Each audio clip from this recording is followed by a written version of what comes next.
In the name of our loving God, who is the source of all our strength. Please be seated. Before I start my sermon, I just want to give a big thank you, a really heartfelt thank you to this congregation for their support, not only in my step towards ordination and help with me for seminary, but also all of the support that my wife Betsy and I have received over these last many months. My wife Betsy had a stroke in April, and the outpouring of love and support and cards, it meant so much. We're very, very thankful, and I'm happy to report that Betsy is doing really, really well, and hopefully will be back with us, very, very soon.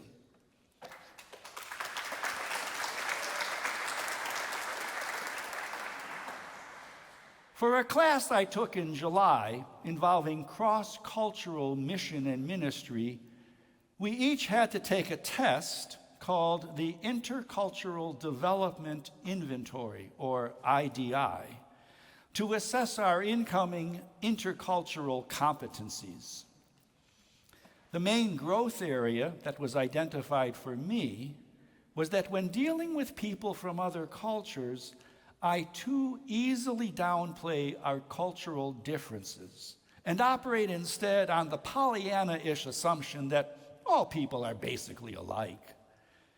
I do this, so the IDI folks posited, probably because I want to avoid conflict and fear that highlighting our cultural differences might appear to create conflict. The problem with that sort of conflict avoidance approach, they said, is that by glossing over cultural differences and focusing instead only on superficial commonalities, I hold myself back from true engagement and understanding and keep myself from forging genuine, deep, cross-cultural connection. A few weeks later, in preparation for a board retreat for a nonprofit I serve, all the board members had to take the 16 personalities test, a variation on the familiar Myers-Briggs inventory. A recurring theme in my report from that one was that I have a strong drive to be helpful and create harmony in all of my surroundings, which has a lot of things to commend it, let me tell you. But it has some downsides too. My desire for harmony, the report said, can sometimes lead me to avoid necessary conflicts. My constant drive to keep the peace, they said, can prevent me from addressing issues that need to be addressed.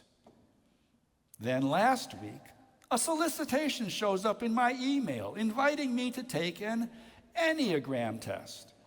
The price was right, and I was getting a kick in more ways than one out of all this testing stuff. So I did it. According to that report, my Enneagram type, number 6, is responsible, hardworking, and trustworthy, all good stuff, but also craves security and stability so much to the point of risking being overly cautious and being afraid to rock the boat, sometimes to my detriment.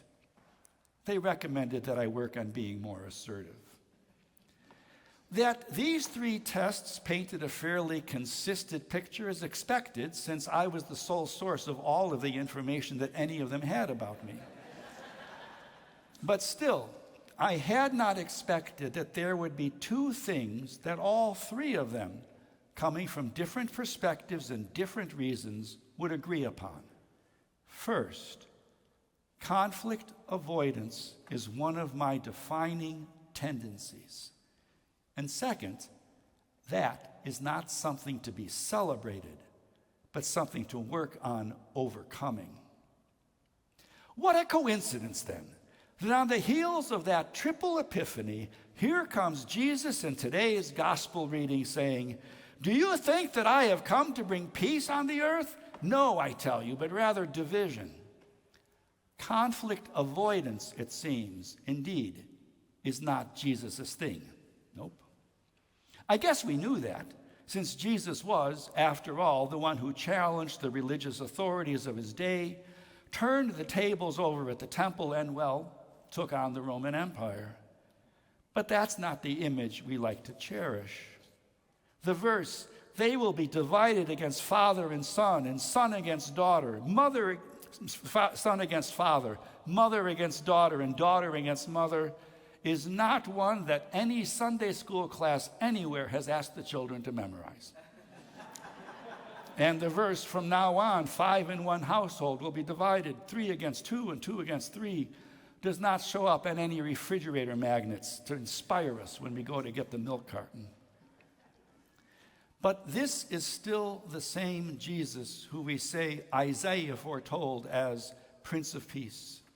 At the moment of his birth, the shepherds in their fields heard the heavenly host sing about peace on earth. This is the Jesus who in the Sermon on the Mount declared, "Blessed are the peacemakers, for they will be called children of God," and who sent many of those who he healed on their way with the words, "Go in peace." This is the Jesus whose first words when he appeared to the disciples on Easter morning were, "Peace be with you," an opening repeated again a week later when Thomas was with them, and then again on the road to Emmaus.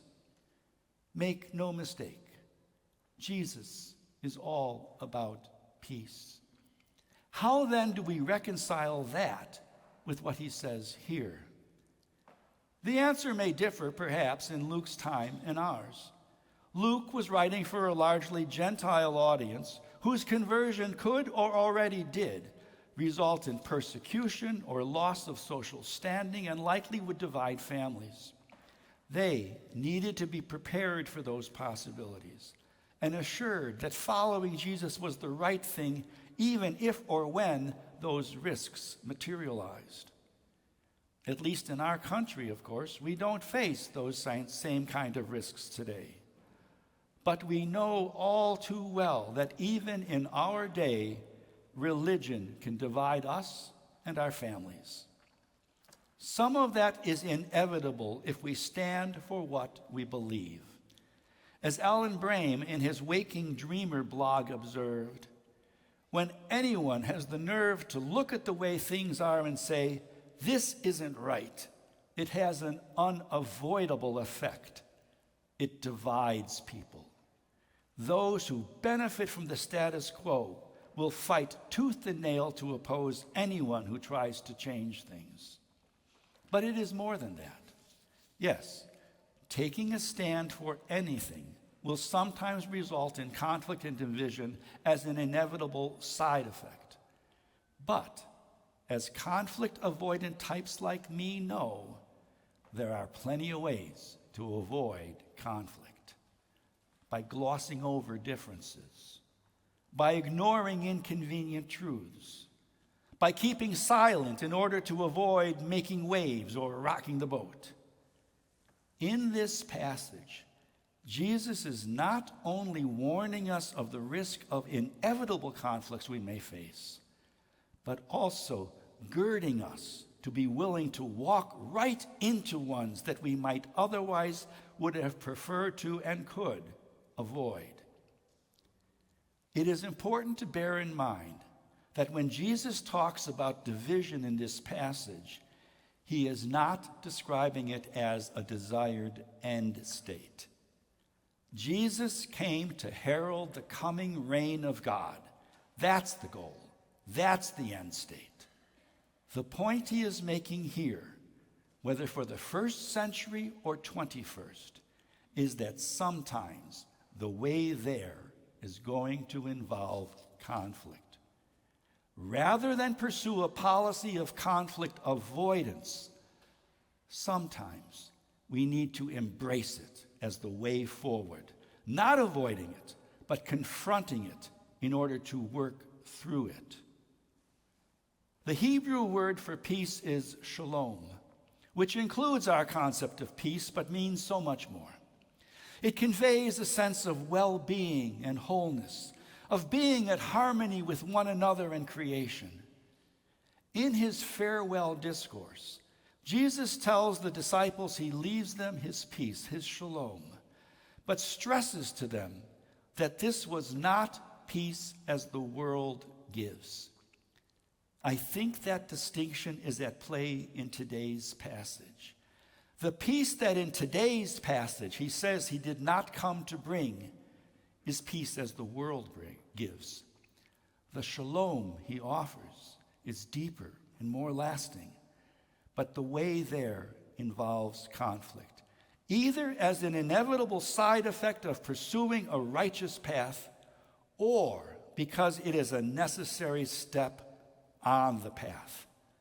There is no salvation without the cross, no Eucharist until the bread is raised and broken, and no shalom until what is broken in us and around us is honestly acknowledged, because doing so is what is going to open the door to repentance, forgiveness, reconciliation, and wholeness.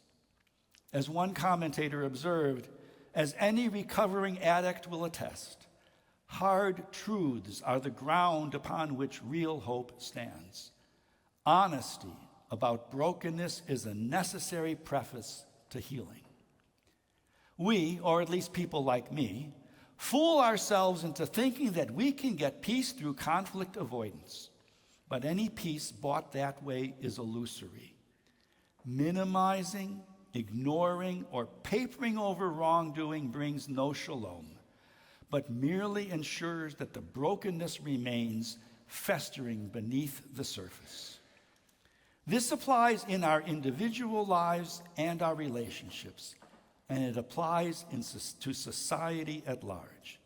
As the Right Reverend Frank Pogue put it, we let coworkers steal from the company, friends cheat on their spouses, brothers fall deeper into drug use.